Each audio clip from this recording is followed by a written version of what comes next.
I'll introduce you to them later. But we're here tonight to talk about the game, preseason game against QPR. We're going to be enjoying a good, lively discussion, talking about transfers, talking about good, strong performances. So stick around for all of that.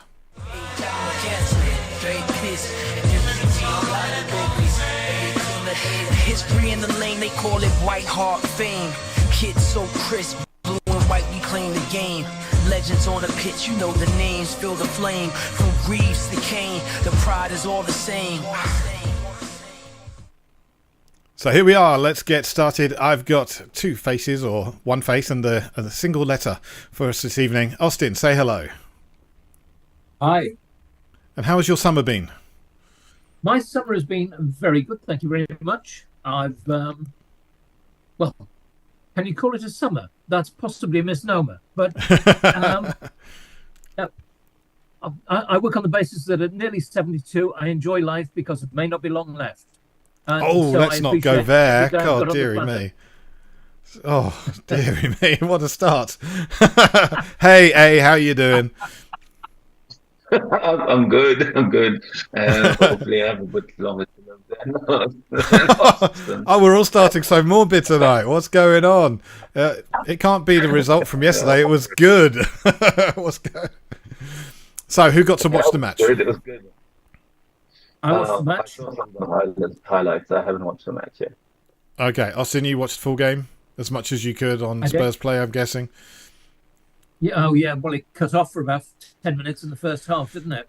Yeah, that wasn't... I mean, like, you pay your money and suddenly we're hit with, there are technical difficulties. It's like, can you try and sort this out before? I mean, I think this is the third pre-season in a row where there's been technical difficulties that stopped us actually watching a decent chunk of a match. But we'll move on. I guess they've got my money now. I'll just have to live with it until they sort this stuff out. But hey, good result, I thought. What did you think? I thought it was a good result. First of all, nice to see Stephen Kelly at the club and offering comments and talking as lucidly as he did. Intelligent guy. It was nice to see. The game itself, first half I thought we were absolutely fantastic. Second half I thought QPR were very good. But looking at individuals, and I've looked at Mikey Moore's highlights, I've looked at Bergvall's highlights, I've looked at Gray's highlights. We have got some absolutely fantastic youth. Alfie Devine, another one. Mm-hmm. I thought Alfie Devine in the second half was one of the most mature performers I've seen playing for Spurs, and he hasn't got the build-up that Gray and Bergvall have. But Devine looks like a real Rolls Royce of a player. I was very excited to see all the youngsters, including Luca, what's-his-face, the goalkeeper. Gunter. Luca Gunter, who I was surprised to see because he's very young, but who I thought performed absolutely first-rate in terms of coming out for crosses, catching one, very quick distribution, particularly to Mikey Moore in the second half. Well, he wasn't playing in the first half, so it wouldn't have been in the first half. But there were some very nice highlights for me in terms of the quality of players that we've got coming through the squad. Yeah, I thought it was a nice little nod to the future. How much of that will be this coming season, I don't know. I think there's potentially a little bit of maturing for some of those players to go. And obviously with goalkeepers like Gunter, it's going to be a while because we're not going to see him. Austin, though, I have to say, not you, Austin, Brandon Austin. My nearly namesake. Your nearly namesake, yeah. I thought he did really well. I was really impressed by him. And I thought there's a chance there he's actually making a case to be the number 2 goalkeeper ahead of Forster because really nice save, good distribution, looked calm in possession. That was the other thing about Gunter. He was so good in possession, so calm getting the ball and just playing out from the back. I thought, yeah, this kid's got a real future. But I've so many players. For the juniors. Yeah, and no, I'm me really too. Impressed with Luca Gunter. I think he's a quality keeper. I'll be very surprised if he doesn't make it. I think he's a quality keeper, but you watch him up against he's got some competition back there because Josh Keeley also plays around the same age, around the same level, and he's another very good young goalkeeper. So it may be there'll be some competition in the future. We'll be talking about a Keeley and Gunter, competition and match-up and see who makes the number one spot their own. Hey, you didn't get to watch the game, you got to watch highlights, right? Yeah, I got to watch the highlights. I didn't focus too much on the keepers, beside one or two saves. Mm-hmm. But quite encouraged by the reports of the youngsters coming through. I think every fan base wants to see kids from the academy do well, and it can only be good for us. You just look at the issues that we have with the number of locally trained players, and you hope that they could be good additions. Come in and replace a few guys, and still be at the top quality, and obviously that's what you want. Yeah, obviously we want to see a progression of young players come through. I think there are certain clubs that are more interested in seeing the youngsters come through than others. Tottenham, Manchester United, maybe not so much Liverpool, although they've had some good youngsters come through the last few years. They have. Yeah. West Ham, they love a youngster to come through. They don't get many opportunities, but when they do and they come through, they're taken to very well. And then there are clubs that actually rely on the youngsters coming through. So clubs like Southampton, they need a regular stream of players coming through, or they buy up the also rans from the Premier League clubs like Carl Walker-Peters. But anyway, I'm sure we'll be discussing Carl Walker-Peters or potential players that he was involved in a transfer to later on, because there is some Højbjerg news today, which I'm sure all of you have seen. But let's talk about QPR game. First half and second half, again, two very different teams. The only player that played in both of those halves was Kulusevski, because he came on for Bergvall, or as we're supposed to call him, Bergvall. He came on at the 30-minute mark. So, yeah. So, Bergvall, I'm going to continue to call him Bergvall. I just, every time I say Bergvall, everyone goes like, who are you talking about? The young Swedish kid. Oh, Bergvall. Yeah, him. So I'm going to stick with that. I'm sorry. Still.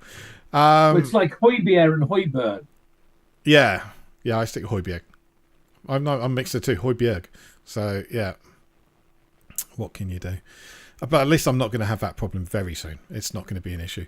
So, yeah. In terms of the game, I didn't think we weren't as comprehensively strong as we were against Hearts. QPR are a better side.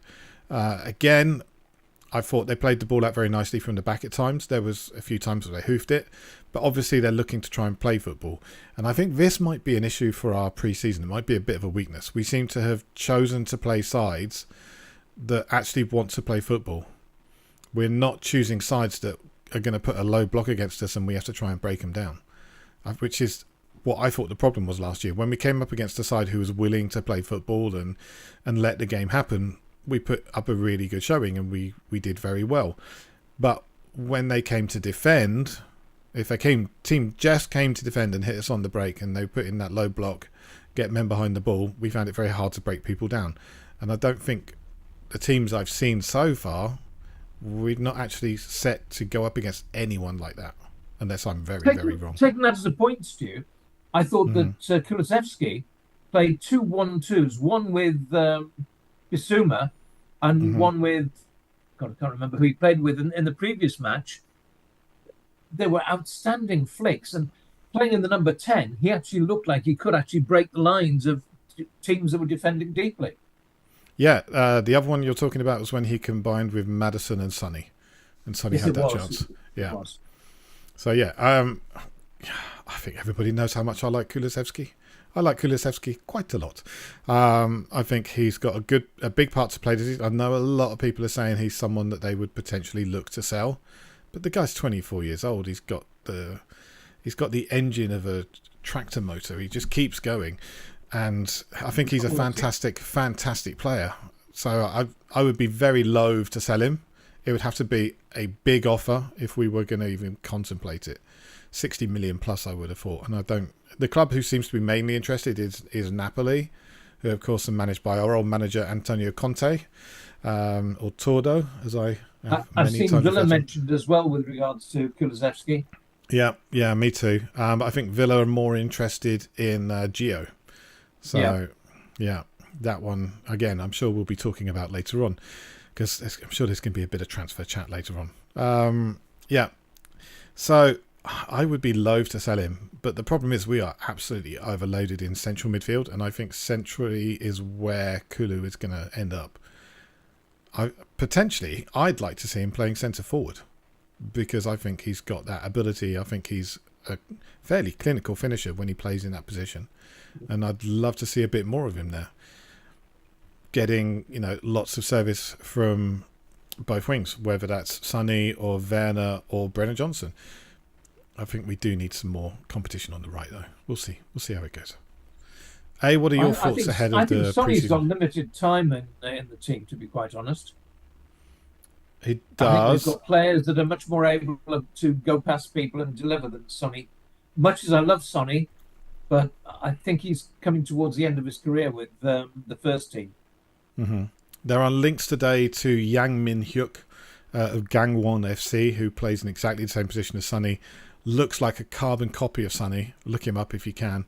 Try and find a YouTube highlights reel. The kid, because he is a kid still, looks really, really good, really exciting. But he's got the same kind of skill set, I think, as Sonny. It'd be really interesting to see him come in. But let's talk about bringing him in and sending him straight out on loan back to Gangwon FC. So we'll see whether that comes off. What did you think of the game or the highlights you've seen? Who impressed you? Who didn't impress you? Anyone? I think the youngsters impressed me. From what I saw, uh, I would say Lancashire was very impressive. He was our best forward in the little time that he had on. I thought he was brilliant, and we spoke about him in the last recording, actually. But his movement is fantastic. He's very mature. He knows where he wants the ball. He's a handful, and he's strong. So I was impressed with him quite a bit. I thought Basuma had a good game. I know I advocated for us to get rid of him. That never happened. The last one never happened. Honest. Eek. Yeah. I'm still on that train. I'm still on that train because it's I think he's great on the easy games, flat track kind of a thing, and I'll maintain that. But he's got a fabulous goal, and hopefully puts him in the good headspace to continue into the season. Alfie was good. I think the young players are just so exciting. They're so composed, so good on the ball. It's so good to see that we're bringing them up in the proper Spurs tradition, not Conte's tradition of wanting to play with the ball. And it just bodes well. Some of them look really excellent, and still early days to say, are they ready for the Prem? But we'll never know unless we get them out there and see what they can do. Yeah, I think obviously the audio on the last chat we had didn't actually go through, so I think people probably didn't listen through just to listen to what I had to say. I don't really blame you. I'm sorry, everyone. But as I said in the last one, the thing about the youth teams is that they've been brought up to play this kind of football for the last 3 or 4 years. It's not just since Ange came in. It was when Jose Mourinho was there. It's when Antonio Conte was there. They were playing this kind of progressive football in, not the lower teams, but the teams below the first team. They were set up to do it, and that's why I think it's worked out very, very nicely when someone like Ange comes in who's looking to play the same kind of football. But suddenly we've got these youngsters that can fit in and can play that kind of game, and it's really good to see. We can have a quick chat about the Hearts game as well, because nobody really got to hear what we had to say about that. So, you're talking about Lancashire. I thought Lancashire in the Hearts game was probably even better. He was demanding where he wanted the ball. It was a great finish.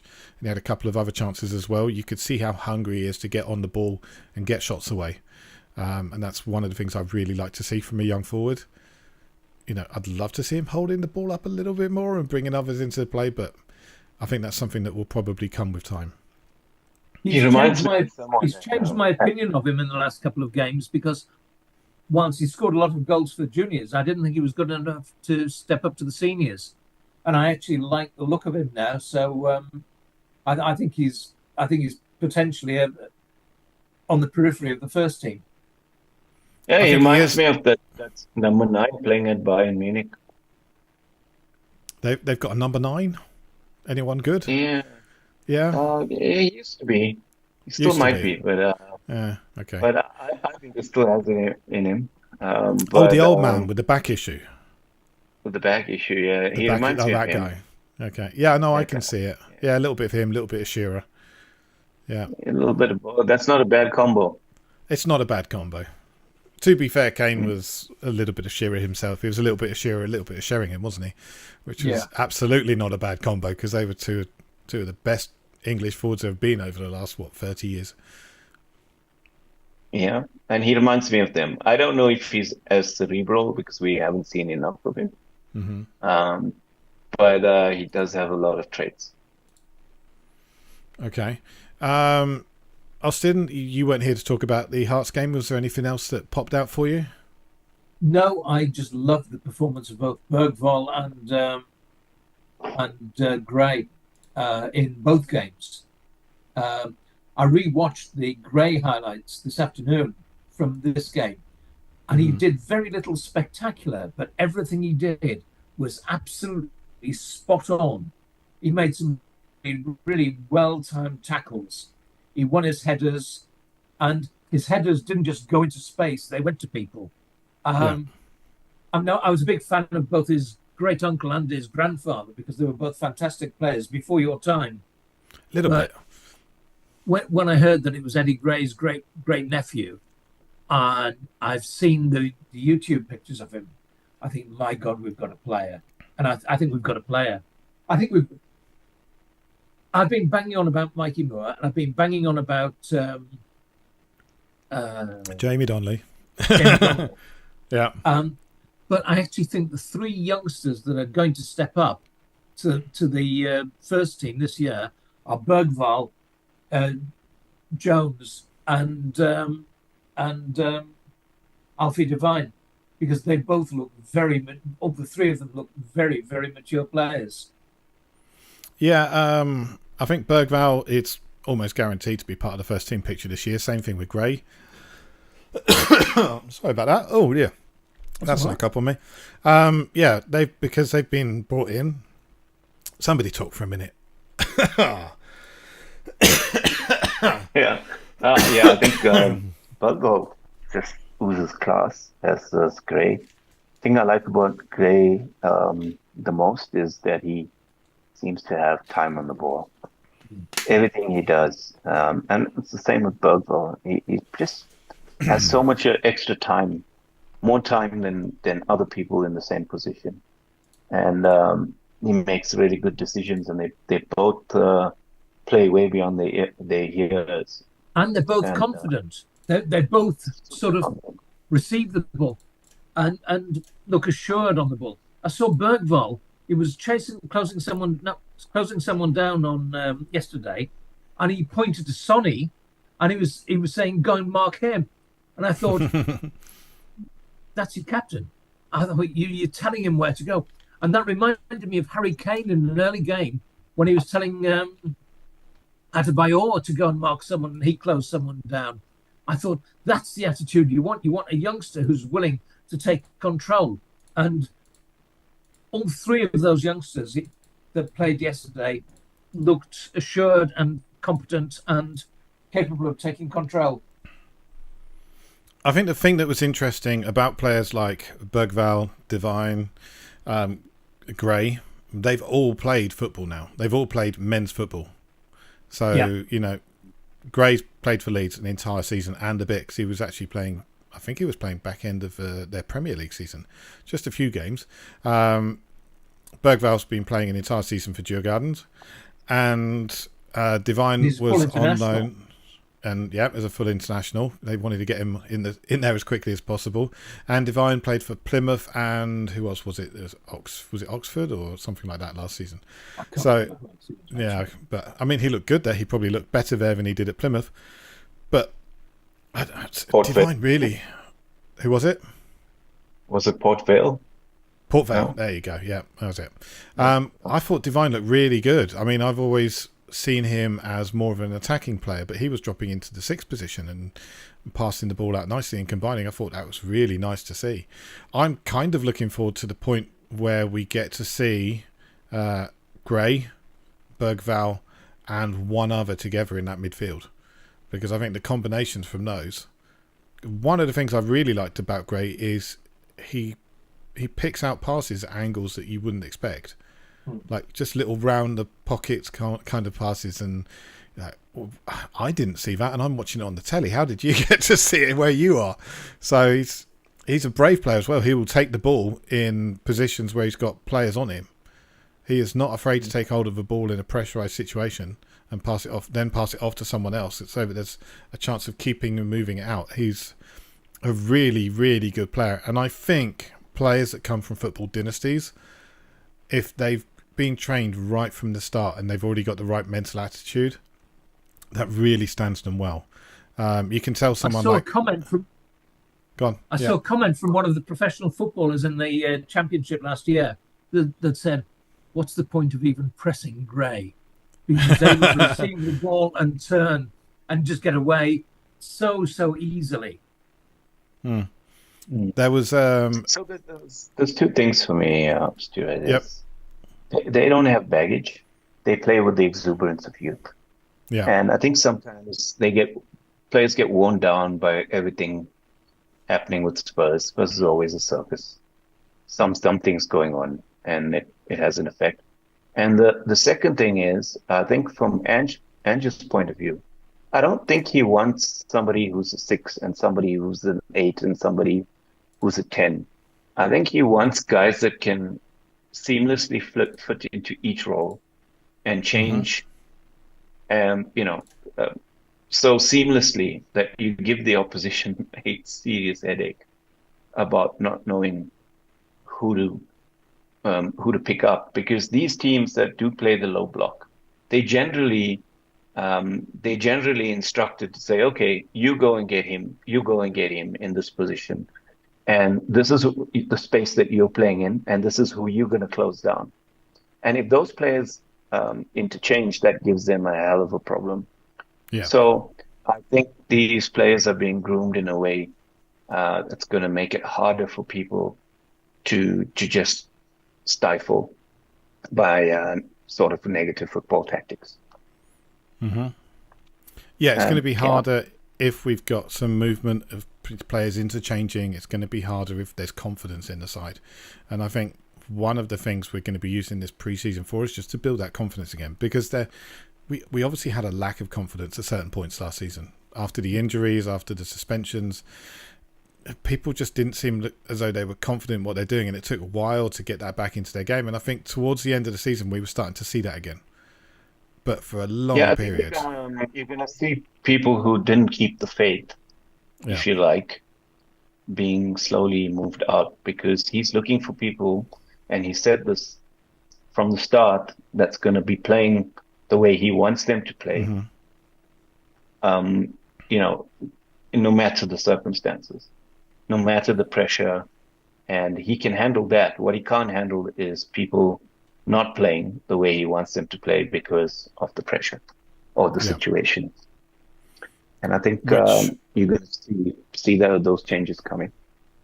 Which brings us on nicely to transfers out of the club. There's been some news today.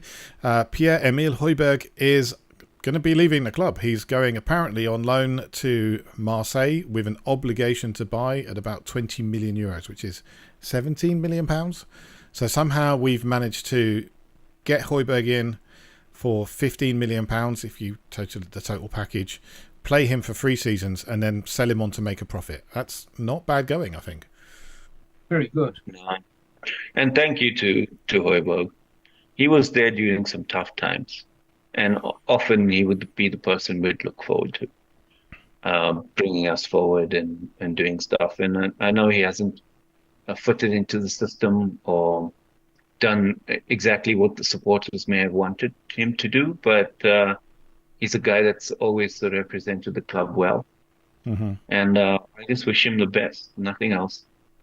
Absolutely wish him the best, but there were definitely times last season where I was just head in hands and going, "What are you doing?" So Yeah. It's I'm one of not those gonna. things where they're not kitted out to play this way, but we Yeah, ask them to play this way and they try. And I'll have that over somebody who's kitted out to play that way, but doesn't have the fortitude to play that way when it gets tough. are you referring to a certain French midfielder that left us this this summer potentially? No, no one really. No. I'm just saying, yeah, it could be, but you know where I'm coming from. I think I if know you where have you're the coming ability from. Yeah. and you're not doing it, and then guys who are not suited to it has to do it, and they still do their best, but they have obvious drawbacks. I will take that. I will take that over a guy who has the ability but doesn't have the ability to perform when you need it. Yeah. And that's why I'm so lenient, I think, on guys like Royal and Hoiberg. They always try their best. They never complain. They're good professionals in a system that doesn't suit them. Obviously, with Højbjerg going, that does open up a spot. We're still linked to midfielders. We've been linked to Adrian Rabiot today for Juventus, or ex of Juventus. I don't see that one happening simply because of the amount of money he's asking for. We've I been think he's linked going to United. He may well do. That's probably more the kind of thing they're looking for, and also the money. They've got the money to pay him whatever he wants. They can pay him £500,000 a week. Not a problem. We've also been linked to Jacob Ramsey of Aston Villa, with Giovanni Lo Celso going in the other direction. I wouldn't be against that. When Lo Celso is fit, I think he's a lovely player. When he's fit and it got the right mindset, I think he's an absolutely fantastic player. Problem is, it's Watch a him big go if. and be- When's he's fit? When he's fit. Yeah, just watch him go there and be world class. He'll It'll go do. there and he'll be fit every week. He'll have resolved all of his injury issues and batter us when he plays us. But I mean, Jacob Ramsey, when he played against us, was really good. Really He's a good player, as is Conor Gallagher. I'd rather have Ramsey than Gallagher. I think Gallagher's, although he's got a great engine on him, I think he's never really impressed me to the point where I go, oh, that's the player I want at the club. I don't like him as a player, but I love his work rate. He's just got an engine on him, which is fantastic. No, he's definitely got the engine, but the technical skills, it's like, well, you might as well keep hold of Skippy. So, Well, there's a player I think we ought to mention, because I think Skip has played 2 games at centre half alongside Archie Gray, and I think he's done pretty well in both games. He's combative. It's not his position. I mean, he's a defensive midfielder ideally, but he's been playing centre bloody half. But I think and there played is there. left back at the end of last season and did well there as well. Yeah, but I think there is the why his time is coming to an end, in my opinion. Not that I wanted to, but he's been playing out of position because they're playing other people in his place, Yeah. and that says a bit. And he's not first choice in any one position at all. And apparently Leicester want him to replace Dewsbury Hall. I can see him go in there. I would absolutely want to have a first option to purchase, to buy him back, and a buyback agreement, because I think he looks to me like the kind of player who will be a late bloomer. I think when he's in his late 20s, he's with his engine and having got the number of games that he needs under his belt, he will be a fantastic midfielder. And we've seen him with the technical ability he's got. When he just pings the ball off his boot, he's a brilliant young player. But I think it's just learning that position and having enough games there, and I don't think he's played enough. I'd like to see him stay at the club, because he's the sort of player that will fill in any one of 4 or 5 different positions, and you can trust him. And he's Spurs. we don't have many homegrown players, homegrown at club players. We've got 6, and that's including Divine, Donnelly, and Moore of our recent players. So, the ones that are likely to be with us in the future. There's 6, that's it. So we've got Brandon Austin, Alfie Whiteman, Oliver Skipp, Alfie Devine, Jamie Donnelly, Mikey Moore, homegrown at club. Will Lancashire, who came from Sheffield United, but he came when he was He's only 16, been at the club so 2 years. He doesn't qualify as homegrown at club yet. He will do, but he doesn't qualify yet. he's very close to it. He's got another year, and then he will qualify yet. Okay, Mikey Moore as well. Mikey Moore's been at the club quite a long time, I think. So I think he already qualifies. But I mean, he's so young. I mean, he's really, really good. But he's got some growing to do. Stuart reminds me of Gaza. I saw Gaza when he was very young. And there's something about Mikey Moore. I'm not comparing him with Gaza, but I'm just saying he's got that ebullience that Gaza had and that self-confidence that Gaza had and that ability to go past people. Very few people are going to be in the same league as Gaza, but he's got that sort of attitude that I really like. Having watched Spain over the summer, you just watch him and you go, he's not far off Lamine Yamal levels. He's got that ability to just... Well, I mean, Yamal doesn't have that ability to ghost past people the way he does. Yamal's really good player at knitting the play together and, clever passing. But Mikey Moore could be really important for us this season, just as an off-the-bench player with the skills and quality he's got. Yeah. But we've got so many young players. How many young players are we going to fit into this squad? Gray, Bergvall, Mikey Moore. As Alan Hansen once said, you can't win anything with youngsters. You can't win anything with kids, yeah. Generally, he's right. He was just wrong in that one instance. Yeah. I tell you something else I noticed in the last 2 games. The crossing. Brennan Johnson put 2 crosses in yesterday.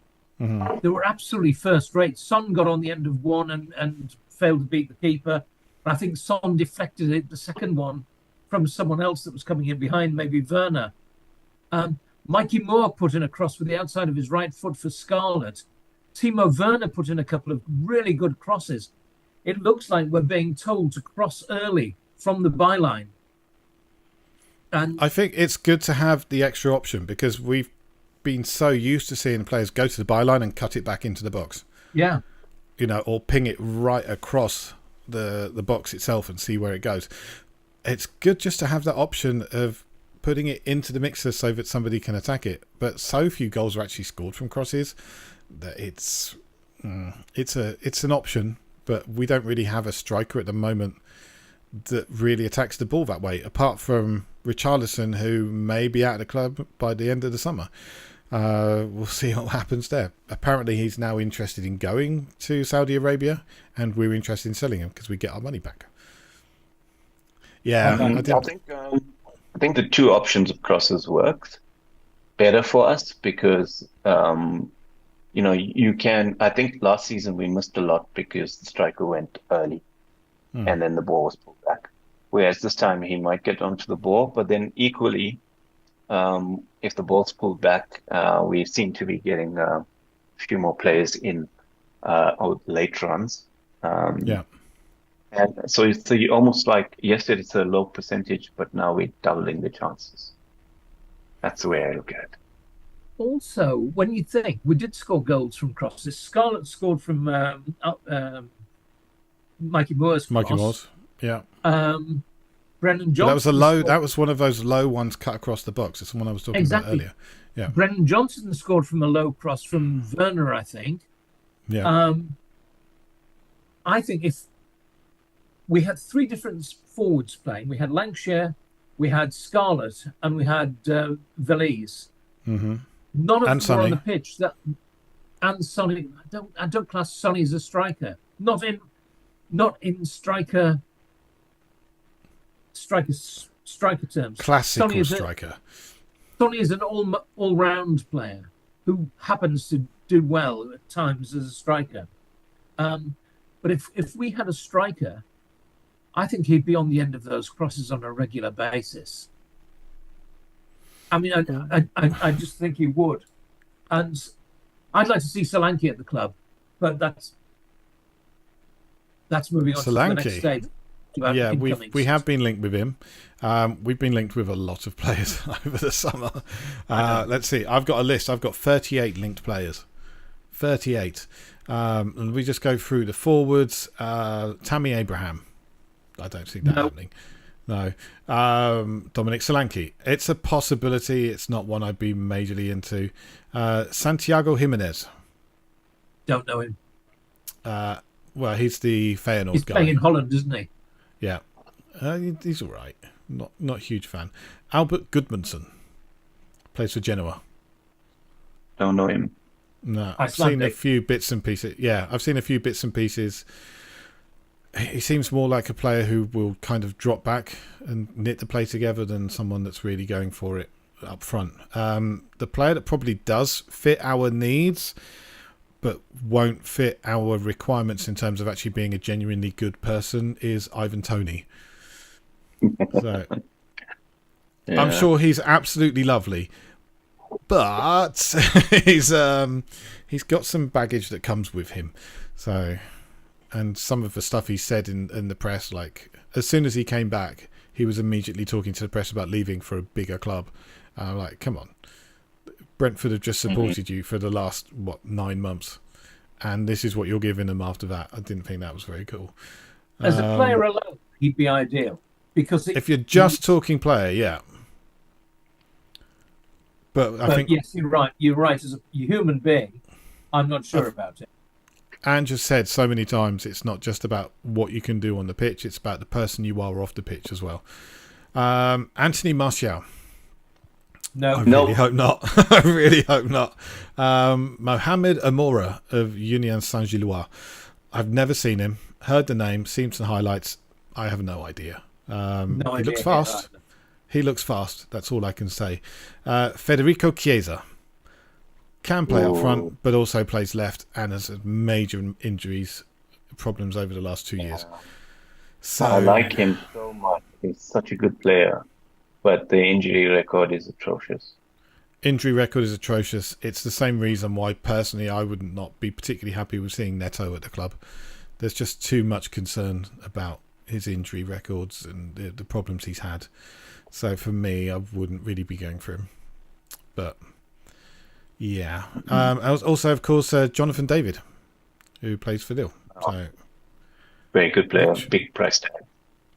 not so much, actually, because he's down to his last year of contract and he's not on a huge contract. Apparently, he'd be around 25, 30 million euros. That would be possible. Which is To me, he has the same sort of potential as Isak, and we'd all take Isak. Absolutely. Yeah. I'd have Isak in a shot. Yeah, But and Isak to would me, be a David- £100 million player right now. Yeah, I think David is like Isak in a couple of years or in a year. The potential's there, and yeah, that to me, of the names that you've rattled off there, I'd like Jonathan David the most. He's the player. He was my number 2 on my personal list, and my number 1's gone to Manchester United. So I would really like to see Xerxes. Yeah, Xerxes. I thought his time last season at Bologna was really, really impressive, and I thought he would be excellent for us.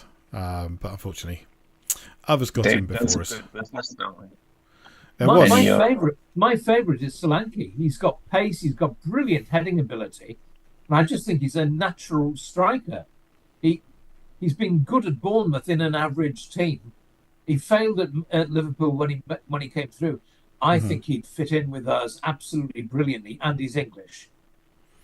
I think he's definitely improved. His last couple of seasons have been good. His numbers have certainly been very good. But is he a player who can get involved in the breaking down of a packed defence? Because of the way that Bournemouth play, he's often given a chance on the break, and it's not about breaking down the opposition. He's a great header of the ball.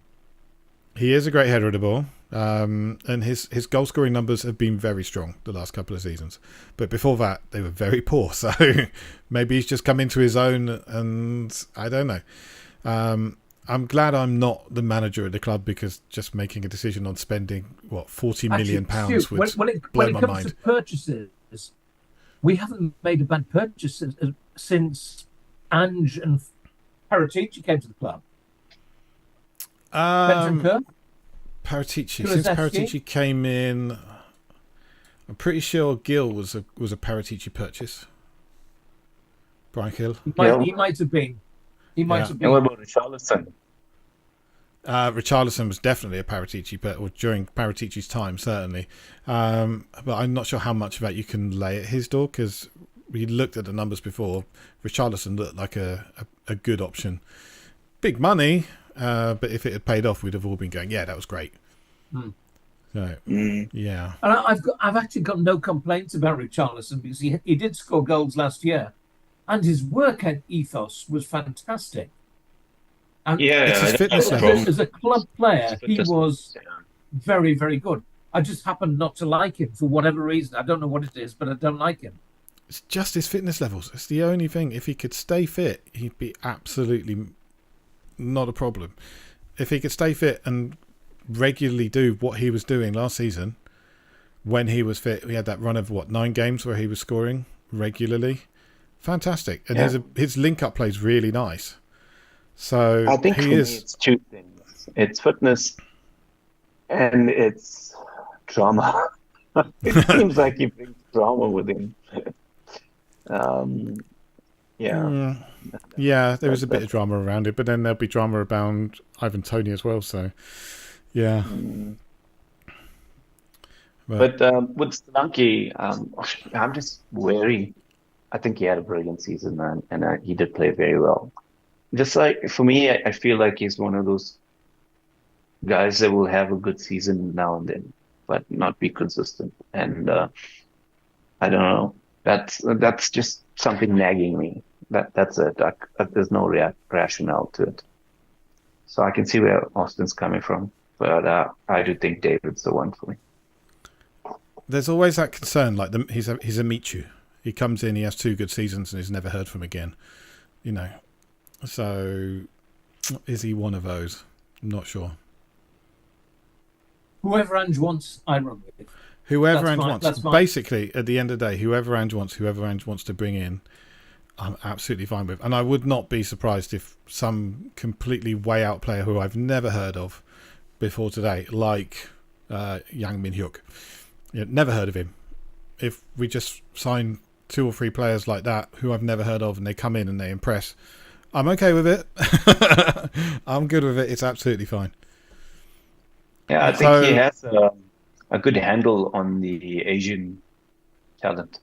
Yeah, having coached there before. Yeah, it is really interesting to see the moves we've been making in our scouting department. So, because over the last 2 seasons, we've brought in Langer, we brought in the Mackenzie, the head scout.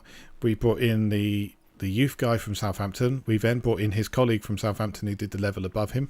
We've now just today, or like last couple of days, signed another scout from Bayern Munich, who is concentrating on players in the younger age levels across Europe. So we're you're spending a lot of money on bringing in people who can look for those stars of the future, and I think that's where we're going to be looking. So maybe we're going to have many, many golden generations of players in the future because we're putting so much time and effort into it. I think we're coming to the culmination of Daniel Levy's master scheme, because he has careful, you're about to divide our audience into Levy lovers and Levy haters. You have to be careful here.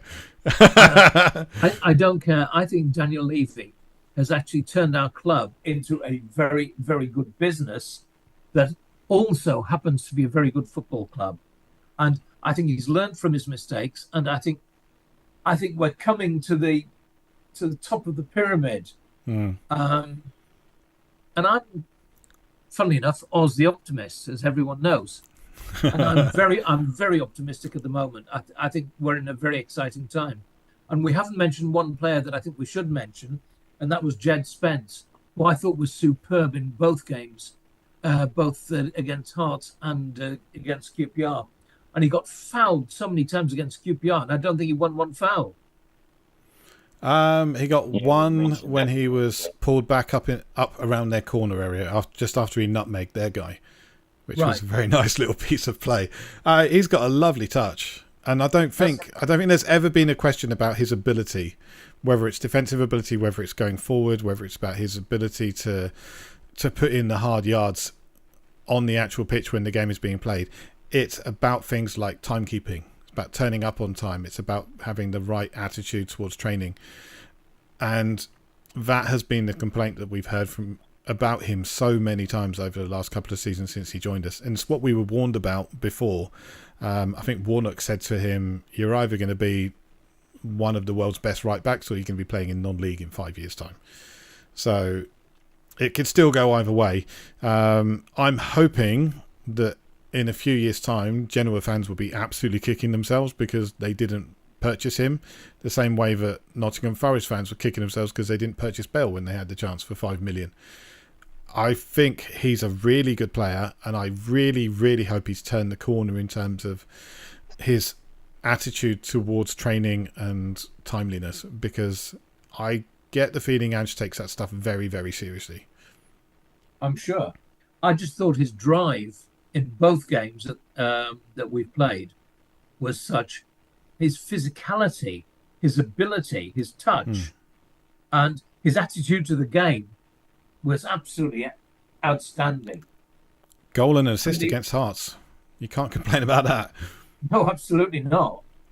I think he's booked himself onto the flight to go out to Japan. So we'll see where he goes from there. I mean, last year he was on the trip, but he didn't really get a look in. At the start of the season, they were saying him and Reguilon, they just want them out the club. And Reguilon wasn't getting... Neither of them got a look in against Cambridge in the behind closed doors friendly that none of us got to see anything of. And now, suddenly, Jed Spence is playing in these games and showing us that, yes, there really is a player there. I just hope that, again, he's able to back that up with what he's doing behind the scenes. Because that is so important. I thought that at right back, he was as good at right back as Udogie was at left back in his best games last season. Albeit, it was against Hearts and QPR. Yeah, but we need players that can come in and can play that kind of game. He's got the ability to eat up the yards on the field. He will just run and run with the ball. He's so good. He's got such a great engine. And he can put in a decent pass. And he can put in a decent cross. And he can be a threat to the opposition from right back. As I said in the last video, which nobody saw because we ended up taking it off, the last time I saw a right back performance that good was Pedro Porro when he was playing against us for Sporting. You know, it was that kind of level. He was just so dangerous against Hearts. Yeah, he was really good.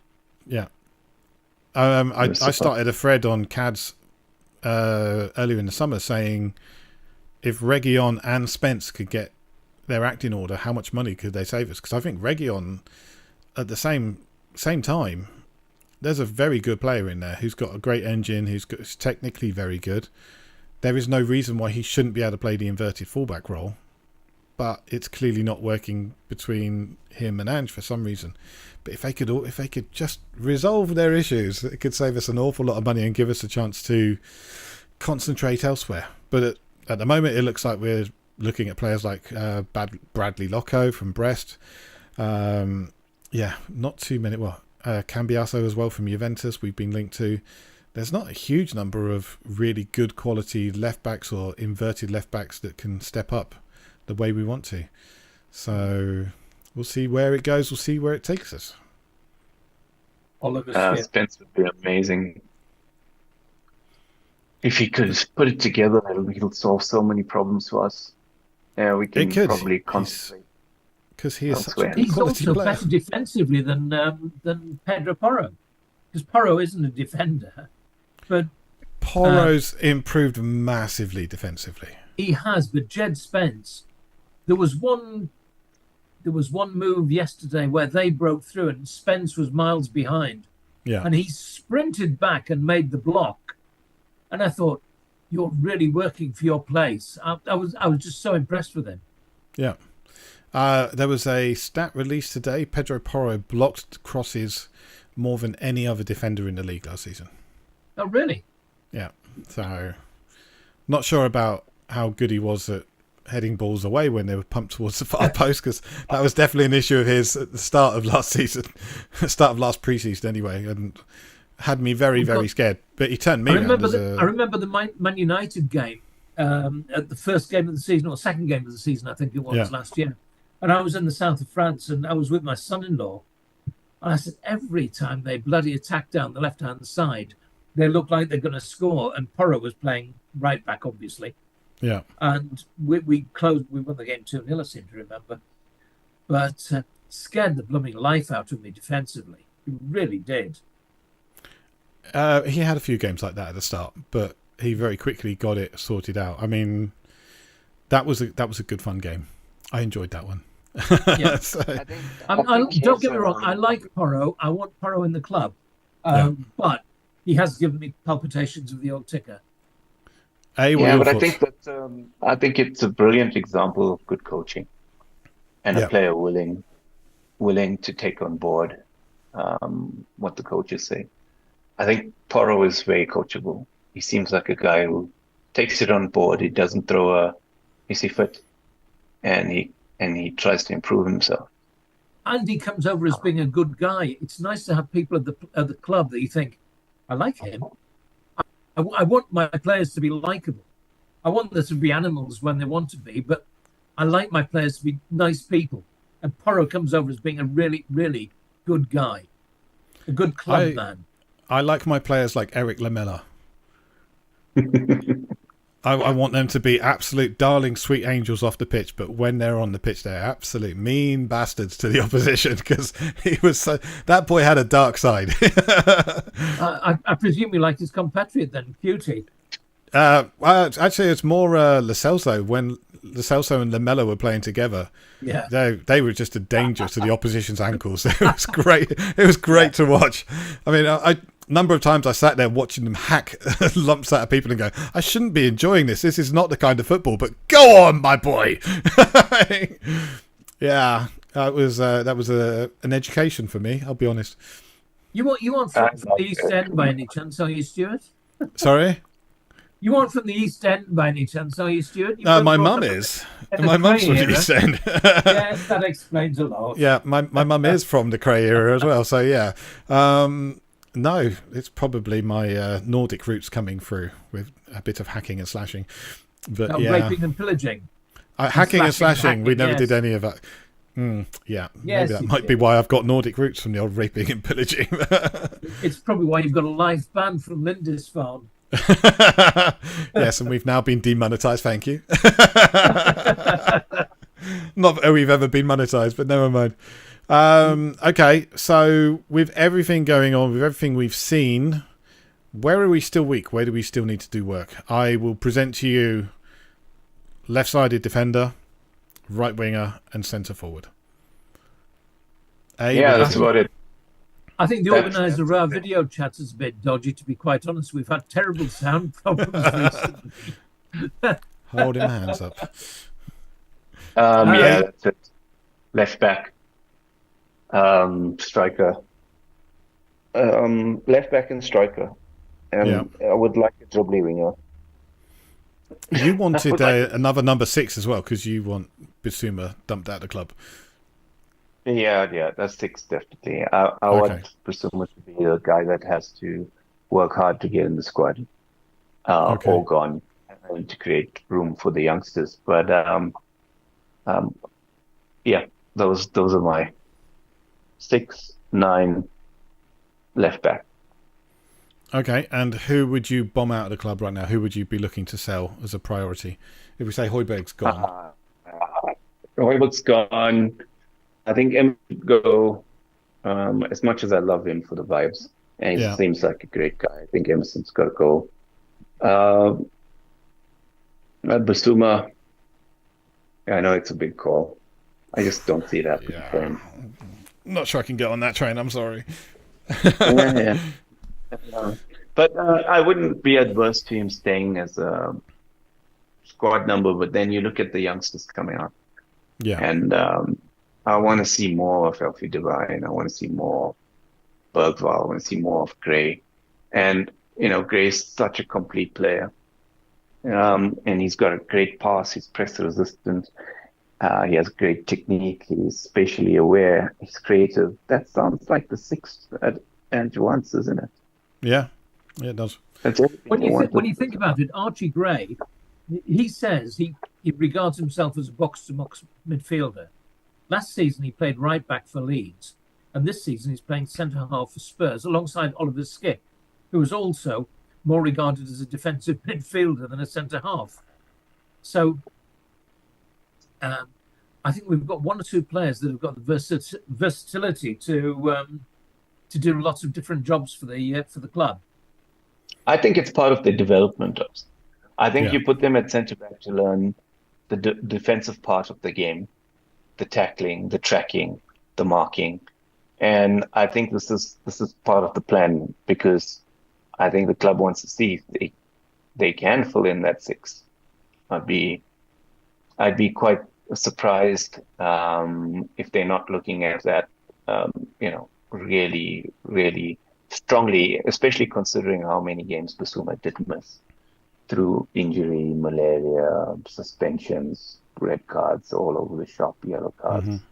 So, they have to have options. And I think if you've got a young player who can do all the other things really well, and you want to improve him defensively, you got to give him maybe a chance of saying, okay, if you're the six and you're hanging back a bit, you're seeing the game in front of you. And position that happens in is your centre backs, especially the way we ask our centre backs to play. Join in, come up into midfield. So maybe this is part of their development. It might be, but I think it's also needs must. We have no centre backs in our squad right now, apart from Phillips. He's the only one, and obviously Emerson is filling in as well. But we don't have. We have one fit, available centre back. So it's a case of right, who else can play that role? Has played defensively. Okay, well, we'll put Gray at the back, and we'll pair him up with Skipp. But I mean, I think we've Just actually picking you looked up more on that, solid. Stu, Yeah, go on. we've got QT, we've got Van de Ven, and we've got Dragozan, who was absolutely brilliant for Romania. And they aren't at the club at the moment. They're coming Exactly. back. That's why I'm saying needs must at the moment. Yeah, I'm going to make a prediction, and I'm happy for it to go down in writing.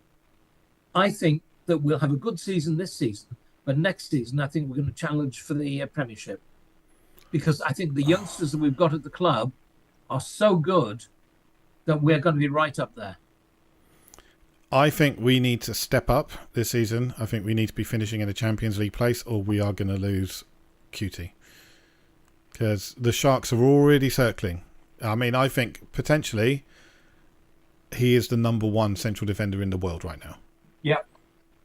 I didn't see anyone at the Euros who I thought was better. I've not seen anyone through the bits I've seen of Copa America who was better. QT Romero is such a good player. Whether he's playing last man, whether he's playing proactive defence, whether he's bringing the ball out, whether he's stepping forward and actually attacking and scoring goals, he is such a good all-round defensive player. And I think the one thing that let him down was his disciplinary record. And he absolutely sorted out. He got one booking in the last 20 games or something of the season. Yeah. Which is I don't just think ridiculous. it's going to hang around for too much longer if we don't do well. I think we're going to have a really good season.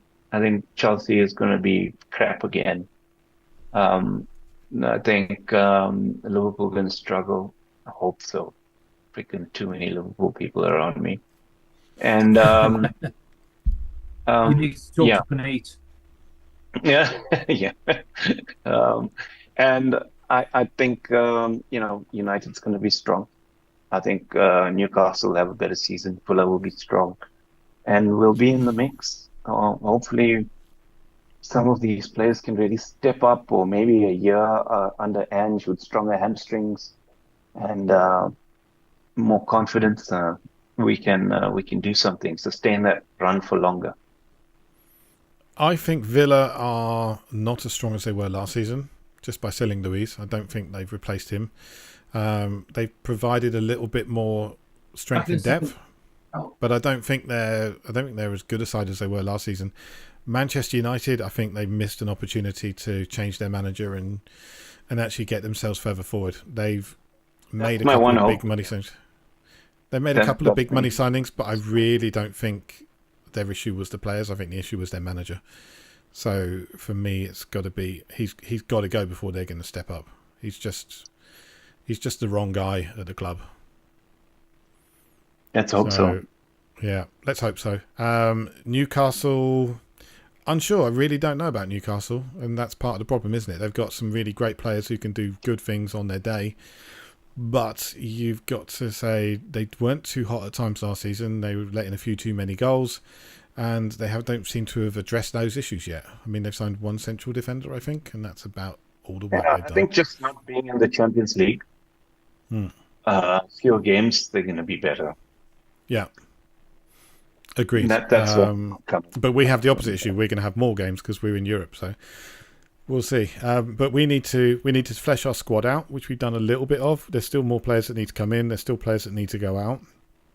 I think we've got 4 players that need to leave before anybody else happens. We've got Reguilon, Emerson, Lo Celso and Gil. All of them have to go before the season starts.